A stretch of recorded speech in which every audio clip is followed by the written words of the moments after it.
You're listening to Titans of the Trades. I'm your host, Ryan England, author of Hire Better People Faster and creator of the CoreFit hiring system, a proven process to help growing companies attract and retain only the best. I'm on a mission to revolutionize the perception of the trades and elevate it to new heights.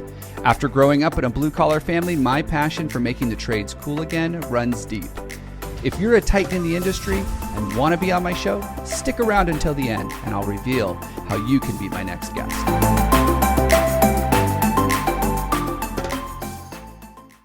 Welcome back to another episode. I am your host, Ryan England. Today's guest has an amazing story of becoming a millionaire in his 20s, losing it all and building it back up to sell in the middle of the pandemic to a company we've all heard of. And I cannot wait for you to hear his story. Today's guest is Heath Treasure with Ultimate Blue Collar. And what he does now is work with blue collar companies who are thinking about exiting, thinking about that next chapter. How do they maybe enter into an acquisition strategy and start acquiring companies so that they can exit even larger? He's going to give us some tips, some tricks, some things to think about that might help you with that decision and with that journey. Heath, welcome to the show. Glad to be here. Thanks for having me on, Ryan. Excited to visit. You know, I saw I think it was like a 40-second clip on your website that told this great story arc of how you got started in your own business and what you did to sell it for a crazy multiple, and really just like a great story to say that people can do this. Would you mind sharing just a high-level version of that story for our listeners? Well, I tell the story in just a few seconds just to recap it, but I tell the story that I've been rich, I've been a millionaire in my 20s, and I've been broke, and I've been rich again. And I did that all in the blue collar space.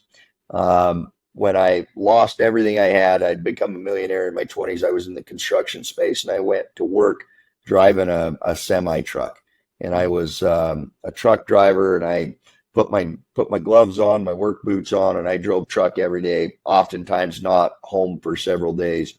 And, I had to climb out of the ashes of losing everything. And, it's really humbling, when you're driving truck, working hard, blue collar sweat, when you're coming off of, a platform where you had already made yourself wealthy once in a different space. So, one day at a time, a lot of development, mental development, skill set development. I built that one truck line that I was the first truck driver on into hundreds of trucks, hundreds of employees, and through a series of acquisitions and learning and understanding the acquisition space very well, and then ultimately prepared my truck line for a successful exit and ended up selling it to Red Bull owned company for millions in 2022. Oh, and what a great time to exit too, right? Just when things were still tricky and hard because of the pandemic. That's fantastic. So I love the part of the story where you were humbled, like you learned some things the hard way, you were humbled, but then you just said, you know what, I'm going to do a little differently and I'm going to climb out of it and learning that piece of acquisition. And that's what I would love to hear a little bit more about today for our listeners. We were talking before the show, there's a very large percentage of owners in the blue collar space right now that are starting to think, I don't want to do this till I die. I want to retire. Like I want to create an asset for my business. I want to sell it. And my experience has been, I don't know about yours, but my experience has been that sometimes they start thinking about that a little too late, right? They're in their mid 60s and they're like, I want to sell. And it's like, you need some time to really fix this up. And you may not have enough time. So talk to me a little bit about that. Like, what were some of the lessons that you learned in that acquisition space? And this is what you work with these guys on now, is how to prepare their business for exit. So anything you could share with them, I would love to hear it. Well, there's all sorts of skills that you need to develop. I mean, before you become a businessman, you need to hone in your soft skills, and everybody knows what those soft skills are. Their sales skills, their leadership skills, whatever they are. And then once you're in business, there's a whole nother level, you're on the next chapter of your education that you need to learn from. And you you install the skills, the soft skills that you have to run and operate a successful, profitable business. But there are so many people in my space and in the blue collar space um, that are experts at making money within their business and experts at owning and operating their job. But what I find is they've been a little weak in the understanding that it's necessary to make a pivot to becoming to having an asset rather than a job, and converting your job that you've created or your business that you've created, a successful enterprise with, into an asset that's actually sellable. And I'll tell you, I tell a story how I went broke, or I was a millionaire, then I went broke, and I became a millionaire again, and a multimillionaire. And when I started the second time, I felt like I was running a race against father time. And Yeah. I was looking at the other people in my industry, and some of them were second generation and third generation, and they'd been building their trucking enterprise for years and years and years. And I knew that I'd lost 10 years of my life. I was running behind. And I knew that the only way that I was going to be able to grow this into a multi-million dollar organization is through acquisition. I knew a little bit of acquisition and being through some acquisition things early in the day. And I started developing acquisition skills. And what I learned very quickly, especially in my space, is that most of these owners who had started these businesses didn't know very much about acquisition. And fortunately for me, unfortunately for them, it allowed me to buy businesses, blue collar truck line businesses that were very attractive, very, very well run for significantly less than what the market values were on their businesses. And uh, as I learned how to do that and do that well, I started acquiring businesses and sandwiching them in with mine. And I would take mental notes, and I would learn through this education of the things that I would have done differently as a seller to make sure that I could get a much higher yield than what a lot of these people were getting out of the sale of their business. But my focus was not in helping other people become wealthy. My focus was helping them exit. If they wanted to exit, I could help them exit, but I could only pay them what their business was worth. But I Yeah. was taking notes and understanding and realizing that, man, only if they would have done these things a little different, I'd have gave them a little higher valuation. And Yeah. because they didn't do those things different, their valuations were low. I ended up buying them, blending them all into my organization, and then ultimately selling it for much higher than than anybody probably should have been able to sell their truck line at that point. But it was all in the Yeah. preparation. No. Yeah. I mean, we talk a lot about in the work that we do. If you fail to plan to fail, right? You probably say something similar to that, and it's really about, do you have the right plan in place? Are you preparing at the right speed and at the right time? But you said something that I just want to touch on real quick, because I think it was really important. You said early on it was about developing the soft skills. Can you talk about that a little bit more? Give me some examples of what you mean by soft skills, and what were some of them that were very impactful for you as you started growing your second company and started doing these acquisitions?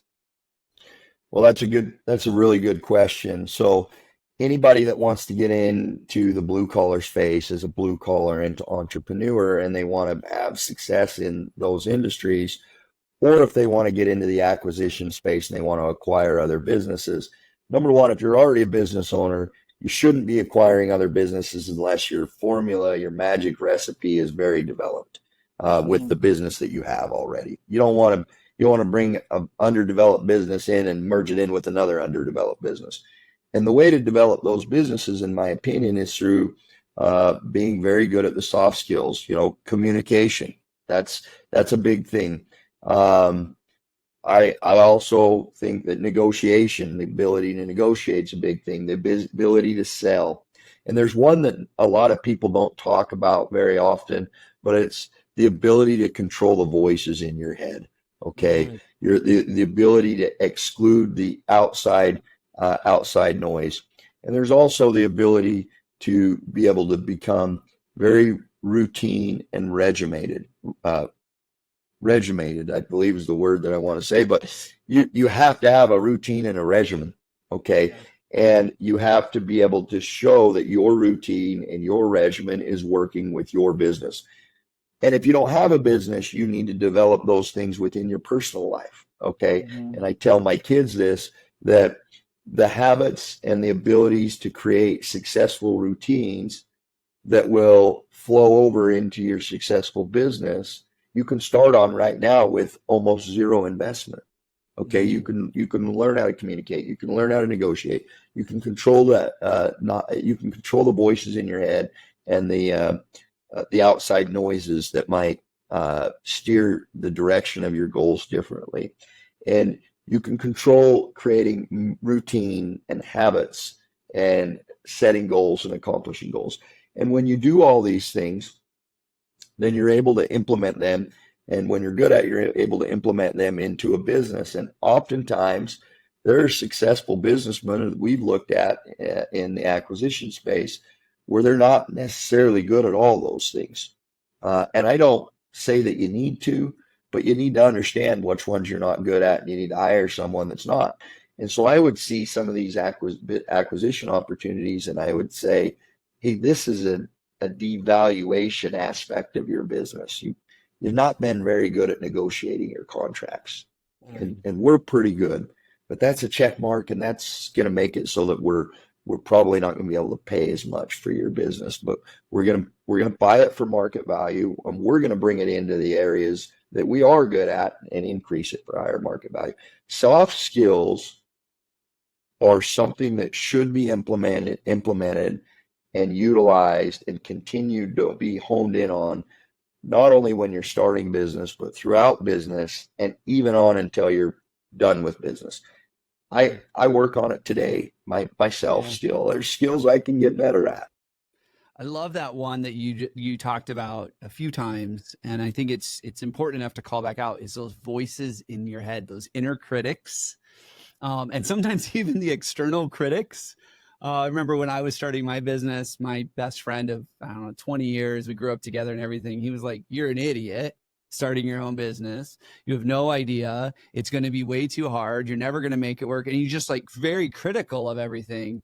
And as I got older and more mature in business, I realized that usually the people that are the most critical of us are also the ones that aren't as successful as us. Because everybody that I've ever met that's more successful than me is like, "You can do it. You got this. Like, make it happen." And it was just that transition into realizing that, hey, I don't have to listen to people that are broker than I am. Yeah. But that inner critic is so hard to ignore sometimes. And I think a lot of times when we work with companies that want to hire more, they want to get more people on their team, they want to fill more trucks, they want to increase their market share, they want to get out of the business. Like, they want to stop sitting in the truck and they want to start running a business and create an asset like you're talking about. One of the biggest challenges for us is getting them actually out of the field, because they just seem to always be like, if I'm not in the field, it's not going to be done right. If I don't take this job, I'm going to lose this customer. If I don't do this, and it's like, you can't scale that and you can't Yeah. sell that because no one wants to buy the owner of the company. Yeah. And Yeah. I'm sure that's one of those demerits that you were talking about. Like, hey, you haven't done a very good job of getting you and your wife out of the business, and I'm not Yeah. buying you. Yeah. So that's something. So when they are thinking about preparing to exit, what is like one tip, one or maybe two tips where you can say, hey, these are the biggest things that you can do that will have the greatest impact in you being able to maybe not only find a successful buyer, but get a really decent valuation. Like, what are the big things that people miss that you can share with our listeners? I try to break it down as simple as I can, and it was broken down very simple, even in my multi-million dollar transportation organization. But you would be surprised, Ryan, how many business owners can't fully explain to you the full process of the transaction that they are making money on. Okay. Mm, So when I talk about that in the transportation business, we're talking about making money off hauling a load from point A to point B. But what is the process and where does it go? And if this happens, where does the process go? And if this happens, where does it go?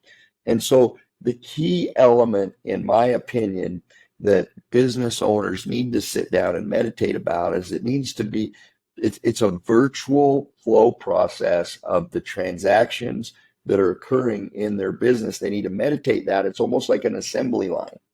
And you have to be able to create that flow process. Mm. And throughout that flow process, it's speckled with uh, standard operating procedures. And if this happens, then it goes to this person, and then that person has standard operating procedures. So that's the easiest piece of advice that I can give you. It's a big task in a big multi-million dollar business, but if you work on it when your business is smaller, it becomes less of a task as it gets bigger.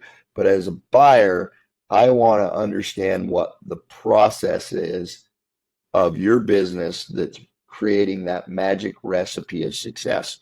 And if the answer is you and you're involved in every step of the process, down goes your valuation a little bit. So Yeah, yeah. that's number one. Simple other answer, I'll keep it really short, is you would be surprised how many millionaire business owners, and in the blue collar space, because that's what I work on, have a really shabby looking financial statement. I mean, they got Mm. profit at the bottom, but the flow of the financial statement and where things are coded and where things are supposed to be is very difficult to understand unless you, as the owner, are there explaining it to me. We can't have that. We have to have it very clear, crisp, and precise, and it needs to flow as if a private equity group didn't have you to ask questions to. They could understand the flow of your P&L. Mm. Really simple standard things, but these are things that we find in a lot of organizations, blue collar organizations, they haven't really given much thought towards. And Yeah. some people that are successful just have a standard bookkeeper doing their books and their financial statements. So Yeah. No, I liked what you said about creating that process and that flow. And, with the CoreFit hiring system, what we do, it's very similar in that we need to understand when a new person says, hey, I want to join your team. What does that look like? How do we integrate them into the team? How do we create consistency around it and not have the owner doing it?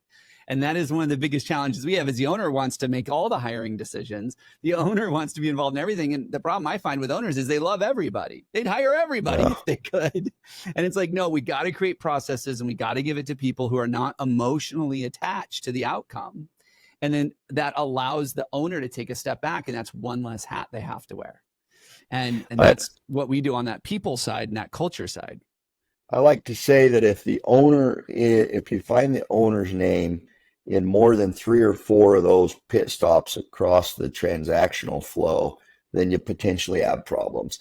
The owner's name within the transactional flow should only be at a point where there's major key decisions that are defined or major key problems that are defined.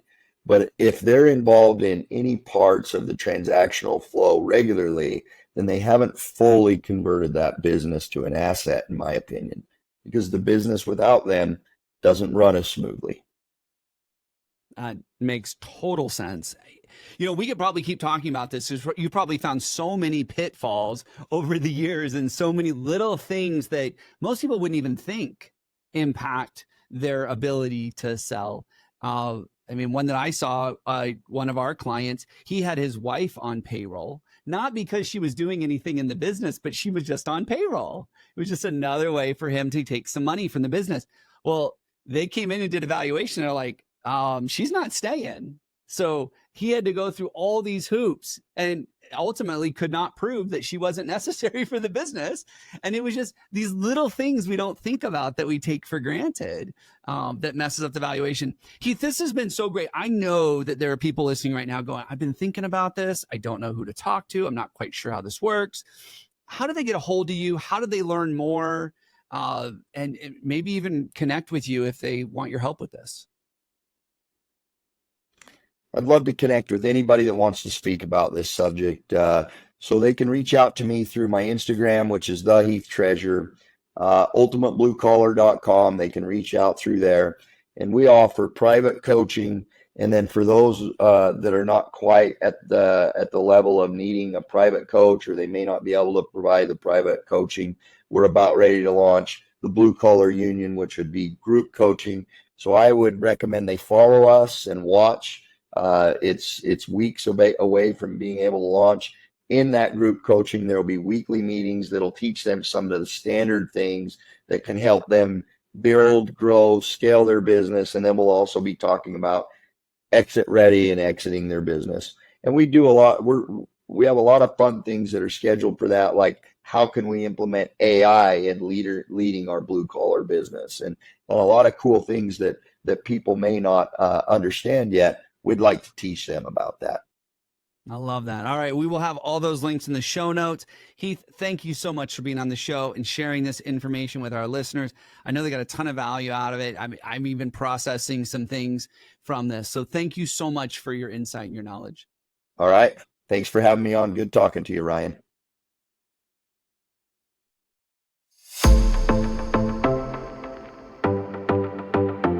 Ryan England here. Thank you so much for listening to Titans of the Trades. If you're a titan in the construction, manufacturing, or skilled trades industry and would like to be a guest on my show, please visit podcast.corematters.com. If you found value in this interview, would you share this episode on social media? Just do a quick screenshot on your phone and share it with a friend or post it on social. And if you know someone that would be a great guest, tag them on social media to let them know about the show and include the hashtag Titans of the Trades.